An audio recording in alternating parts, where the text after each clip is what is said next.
On Earth, where millions of trains and trolleys ferried things about at all hours of the day, it was hard to spot the few hundred that carried the Council of Peers off to a space elevator.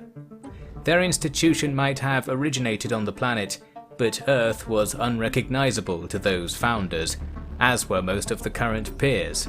The time had come for the automaton incubator to have its own business, and for the SI's leading peers to have theirs. Their new destination was the Yamal system, one jump from Sol, where a space station big enough for millions of great minds was going to hang in the void. There, far from the flashing lights and dequantized personalities of the virtual, the final generations of philosopher beings could oversee the domestication of their galaxy. The next step on the path to the end of history was completed at the turn of 2395. The Night Garden was a garden no more. The immense planetary computer soaked up the starlight of Sirius, and entire strata of processors began to fizzle with electrons. All the SI personnel on the planet were put up in prefabricated shelters, barely fit for a captive on it Karak, and as such the main priority of the great computer was to work out if any of its heat vents and explosive capacitor mountains were suitable for biological habitation. But once the creases had been ironed out, the grand project to determine methods of complete universe simulation would begin. At least electricity wouldn't be an issue. The Dyson Sphere project was by then 2/3 complete, shooting solar-powered lasers throughout the hyperlane network. They carried enough energy to power whole planets and to move whole moons. Another moon battle station, pilfering a body of the Kazon system, was going to help soak up some of the excess energy being produced. Although the real utility of such weapons was yet to be demonstrated, the needs of the Council of Peers and MAD here would cross over to provide such an opportunity. The Council was eager to secure additional resources from the other governments, and the term resources very much includes living beings. The more galactic actors the SI held sway over, the more security their plan of universal simulation could potentially bring. After all, any rogue factors outside of the simulation were a threat to the new everything being cooked up in the Night Garden. That is why the lunar battle station set out from the galaxy core in 2396, heading north. The SI declared their intent to turn the Gorf assembly into a protectorate zone. This, for the Gorf, meant that they would be guaranteed freedom from invasion by the SI's mighty space navy, except for the ones conducted by said navy. The Gorf of this era were well aware of how their slow decision-making was handicapping them in war, and thus their military was under the control of a group of human expats, the latest generation of the Human Future Front diaspora, who were more than willing to take on the self-righteous SI. They took this stand without proper appreciation of just what was coming for them. In 2397, the lunar battle station loomed over Oris, home of the Eurasian species.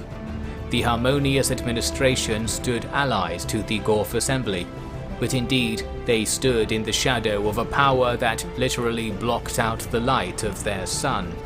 The administration fleet could come nowhere close to the station, battered by walls of silent torpedoes, or converted to elementary matter in moments by the titanic particle lance jutting out of the moon's surface. There was only one way to stop a power like this: to break it from its masters. An administration fleet took advantage of a recently stabilized natural wormhole tucked away at the west end of their domain. It transported their fleet into the midst of the empty Oned Karak realm. Since this was SI territory now, the defences that had once barred the SI core region from this corner of the galaxy had been dismantled. A clear run to Earth could end the war at once. But it was not to be, for with the power of the increasingly complete Dyson Sphere, the lunar battle station could travel as fast as it needed. By 2399, it was bearing down upon the administration fleet. The fleet was the most modern in the galaxy at that time, packed with capital and support craft, most likely able to best the standard showing from the SI's overly retrofitted and recycled conventional space navy. But that wasn't their opponent on their dash to Earth. They had a few days to prepare for the onslaught, as the battle moon had to turn its main weapons away from its prey in order to decelerate with its primary engine. Then, once the speed of the administration fleet was matched, it rotated without delay, bringing its weaponized hemisphere to bear on the clouds of fleeing craft. With masterful use of randomized movement and feinting turns, the administration commander kept more than half of their ships alive for the time it took to prime the engines for an emergency hyperjump back home. By the time they arrived, their pursuer would again be waiting for them. During this time, the conventional Space Navy had done the legwork, securing the surrender of administration and assembly systems. This left literal legwork. The whole war had just barely achieved official status with the rest of the galactic community, so the SI needed to toe the line of demonstrating their control very closely. It wasn't just the SI either. Helping the Space Marines of General Den Pathir were contingents from the Sovereign Coalition. There was a distinct difference in the makeup of the two armies. The coalition troops were professionals, trained for decades to meet a standard where any one of them could take command of any section of the force if needs be. The SI model was rather different. They couldn't rely on recruits from the virtual anymore, for the average citizen of the virtual was either not psychologically capable of operating their biological body to any degree of competence, or lacked enough of the body to qualify as soldiers by the galactic rules of war. Instead, the SI simply created soldiers from recorded genomes and grew them. Military farms across the SI had provided Den Pathir with an array of creatures to use in his campaigns. Andigonj, with their hardened carapaces, were tough critters.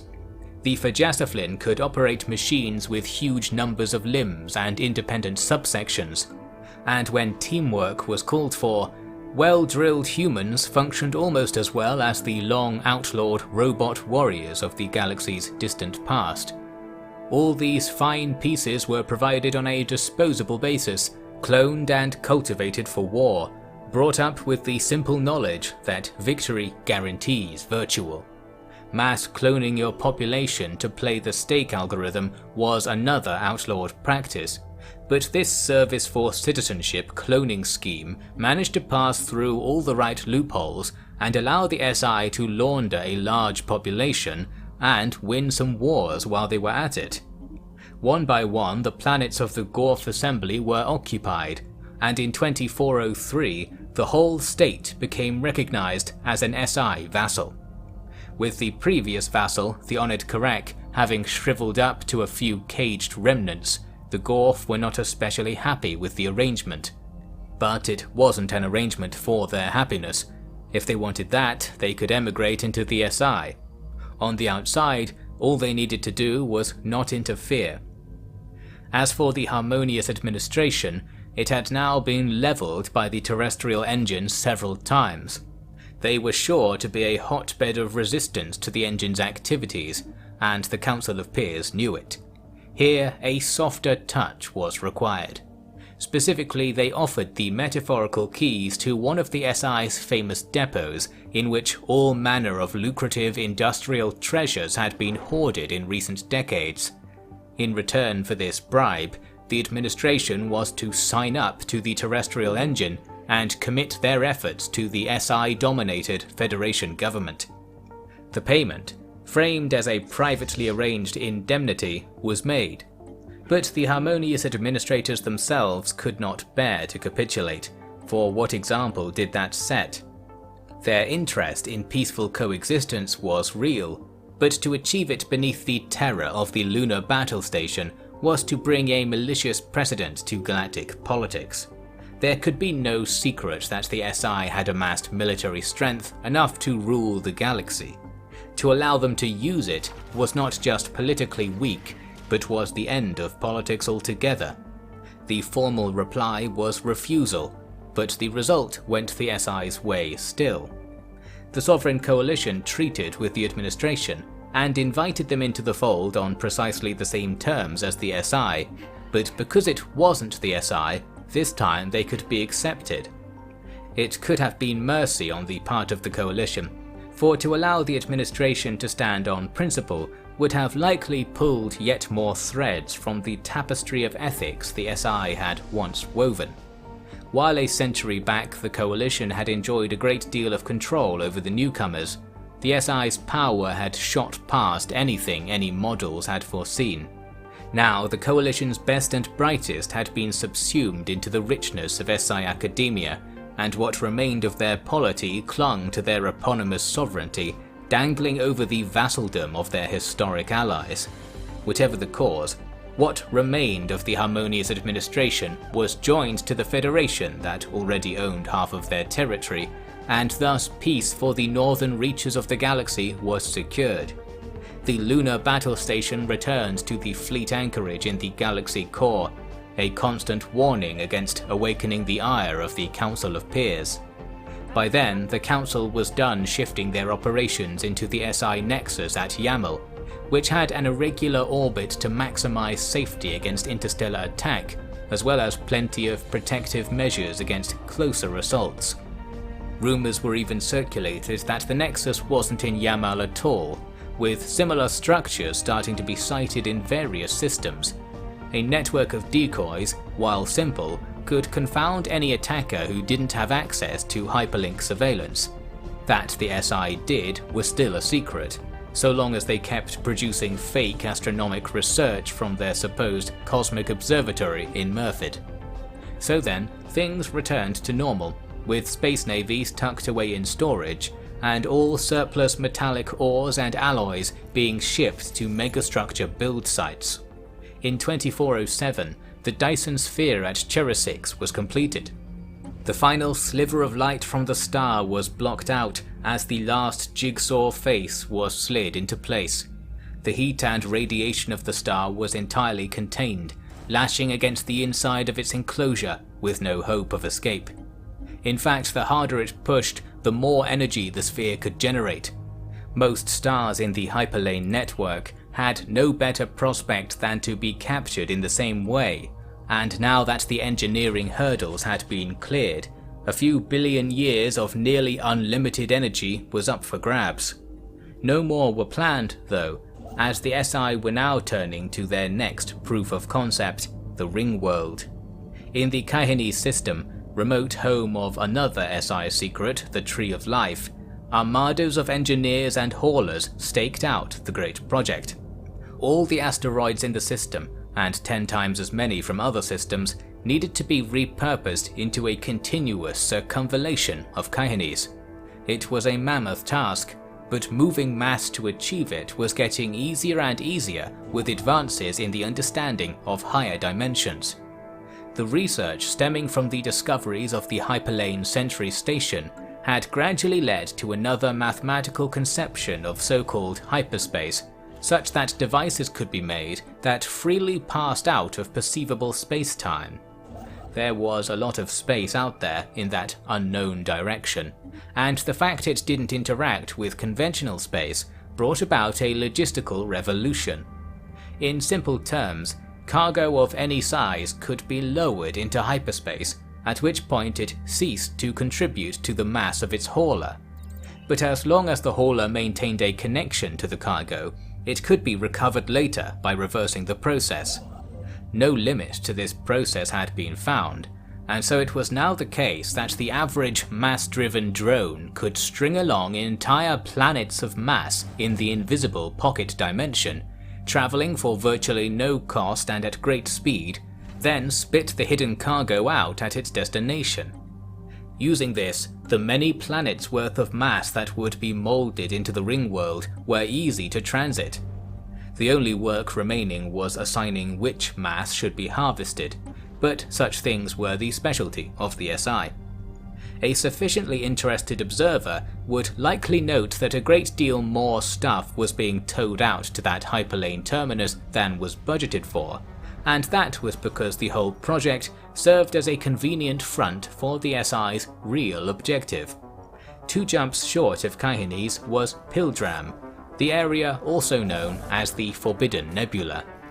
Said nebula rendered the area hard to navigate, with even the hyperlane into it being something of a secret, as the Nemurians had appreciated. Deep in the pale nebula was the star Pildram, its light usually seen only as a diffuse glow. Close to the star was a clearing in the fog, and that was where a great deal of the SI convoys were quietly reeling in their kite strings to leave mountains hanging in low orbit. Then the drones began to assemble the invention of the Night Garden. It was a curious invention in that it could be called an invention that couldn't be invented without already existing. The Night Garden's planetary computer had a lot of processing power, but not enough to get them across the finish line. A machine that could simulate the universe with absolute fidelity could only be designed and tested within said machine. To put it another way, the SI scientists were taking a shot in the dark and building a universe simulator capable of finishing itself, or capable of proving the task was impossible. It was called a Matryoshka brain, a machine that produces its own reality, the SI's own reality. The term Matryoshka referred to an earth ornament contemporaneous to the conception of the structure, which had a property wherein opening the ornament revealed smaller copies of the same ornament many iterations deep. This applied here to Dyson spheres. Pildram was going to be surrounded with 5 Dyson spheres, the outer layers turning the heat and leaking radiation of the inner ones into further energy, such that ultimately everything would be absorbed. Then, in the dark patch in the nebula this would create, the exterior of the sphere stack would receive the same treatment as the Night Garden. A computer 1 billion times bigger than the Night Garden, with nearly limitless power capacity flowing from the spheres below, would be enough, it was theorized, to create the final program. With the Ringworld project being only 2 jumps out to the galactic rim, this arm of the hyperlane was slated to become the most important place in the known universe. The Matryoshka brain was the gateway to a perfect, endless reality of the SI's design. And in the higher reality, the Ringworld would allow everyone who could ever need to remain outside to live comfortably, fortified behind an elusive hyperlane entrance and all the military hardware the fate of the wider galaxy would leave behind. This was the path to eternal civilization and the end of the SI's mission. Things began smoothly, but whispers of these ultimate goals had got around the galaxy. The first sign that they were being picked up on came in 2410. Aboard the Yamal Nexus, the first peer of physics, a Silstak named Biviltek or thereabouts, disappeared. With no sign of struggle or foul play, she was simply missing from her top deck gardens, giving no reply to any communication. In fact, while her personal devices were missing, they weren't pinging in the hyperlane sentry, no matter where it was focused. The search went on for a whole year, finding nothing. During that time, a delegation came through the terrestrial engine from the Sovereign Coalition to reserve their place on the Ringworld. The engine governments were aware of the Ringworld project, since they were selling the SI a great deal of the parts used in its construction. Recognizing the role the engine was playing in upholding the SI within galactic politics, the 3 other powers were going to get their own stake in the Ringworld. Only the Coalition knew of the Matryoshka brain, but they couldn't say anything yet, since revealing what they knew would expose too much at that time. Nor did they especially disapprove, so long as they had their leverage over it in the end. The other governments weren't as passionate about eternal continuity as the SI, but had plenty of reasons to get in on the prestigious engineering marvel. Maybe it really would save their civilizations, but failing that, it was a historic pinnacle, side by side with the enigmatic precursors, which could cement the position of the terrestrial engine powers in a galactic story stretching back before the light of record. The other powers were tellingly silent over the entire project. In 2411, Bivil Tech returned. She went about her business as on any other morning, and was highly distressed when she was accosted with a barrage of interrogation. It was determined that she had no memory of the previous year, simply passing from one day to another without incident as far as she was concerned. There were no leads to follow, and so she could not be denied a return to her old post. Be it the conspiring of the junior she returned to the shadows in doing so or not, the word around the Nexus was that something had changed. Bivil Tech was a known genius, but now her lead was more pronounced, as if she had surpassed all the advances of the last year on her own. In particular, her mathematical descriptions of hyperspace had changed for the better. This part of the story was certainly true, but there was no malicious element to indict. Bivil Tech carried on leading her field, and all were better for it. But there had to be more to a breakthrough reached under such abnormal circumstances. It would be 10 years before the cause of all this would reveal itself. The haulers cutting a wake through hyperspace had set off certain alarms, so to speak, and set in motion a deadly awakening.